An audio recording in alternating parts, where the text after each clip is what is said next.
It is Saturday! Yes, it is. It is Saturday, May 1st. We have our three readings. Psalm 22, 25 through 31, once again, because it's Thursday through Saturday as we prepare for Sunday.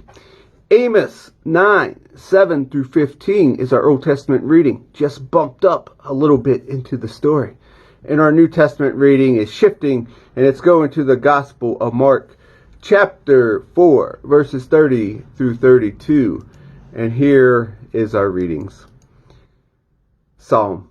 Here, in this great gathering for worship, I have discovered this praise life. And I'll do what I promised right here in front of the God worshipers. Down and outers sit at God's table and eat their fill.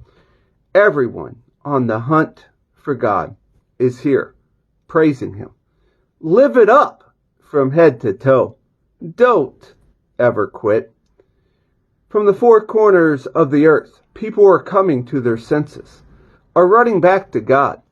Long lost families are falling on their face before Him. God has taken charge. From now on, He has the last word.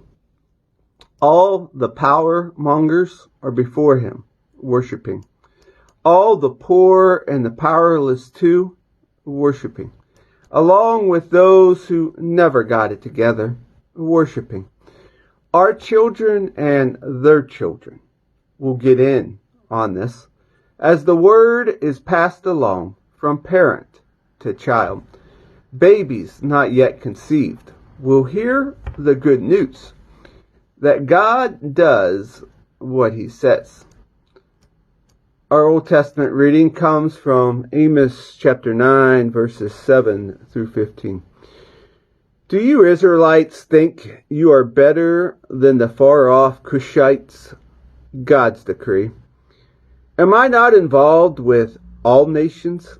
Didn't I bring Israel up from Egypt, the Philistines from Caphatar, the Armenians from Kir?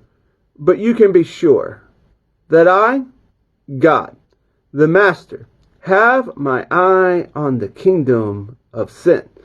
I'm going to wipe it off the face of the earth. Still, I won't destroy the family of Jacob. God's decree. I'm still giving the orders around here. I'm throwing Israel into a sieve among all its nations and shaking them good.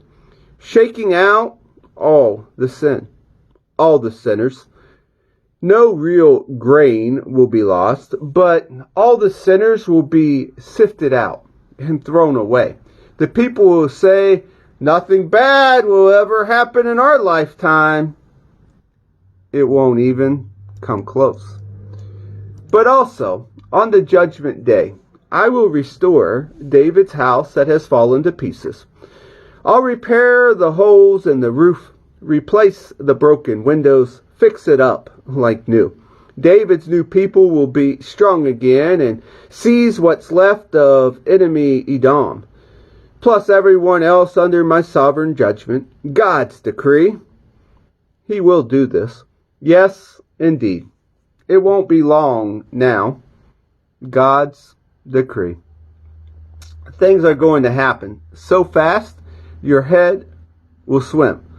One thing fast on the heels of the other. You won't be able to keep up. Everything will happen at once.